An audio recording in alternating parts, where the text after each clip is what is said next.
আরাম করে বসুন। আপনি চাইলে হয়তো দুধ মিশিয়ে দিতে পারি। আমারই আবিষ্কার।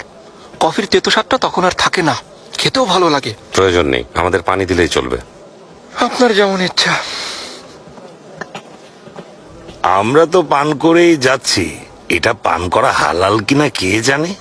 কোনো গুনাহ করছি না তো। কিসের গুনাহ এফেন্দি? কফি, কফি এটা ক্লান্তি দূর করে আর মনকে সতেজ করে। এর বেশি আল্লাহর কাছে আর কি চান? কথা শুনো ইয়াকুব এফেন্দি, এই জিনিস মানুষের ঘুম হারাম করে দিচ্ছে, ভুলে যেও না।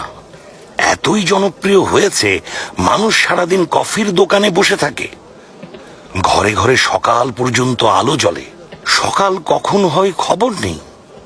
এগুলো শয়তানের কাজ অনেকে বলে। সারাদিন তো এখানেই থাকেন, এখন এসব কি বলছেন?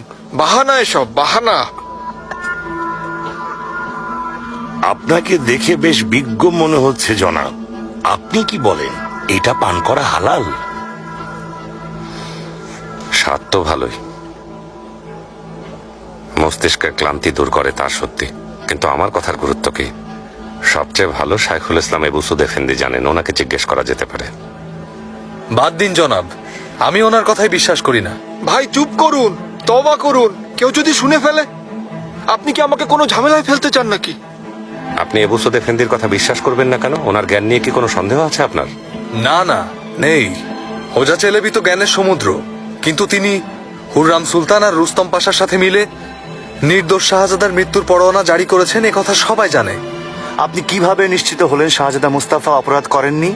তিনি বিদ্রোহ না করলে জাহাপনা এই সিদ্ধান্ত কখনোই নিতেন না। শাহজাদা ৩৮ বছরের ছিলেন জনাব, একবারের জন্য বিদ্রোহ করেননি, করতে দেখিও নি, শুনিও নি। কোন বিদ্রোহী শাহজাদা এত বছর অপেক্ষা করেন কখনো, যেখানে জেনিচেরিরাও ওনার পক্ষে ছিল?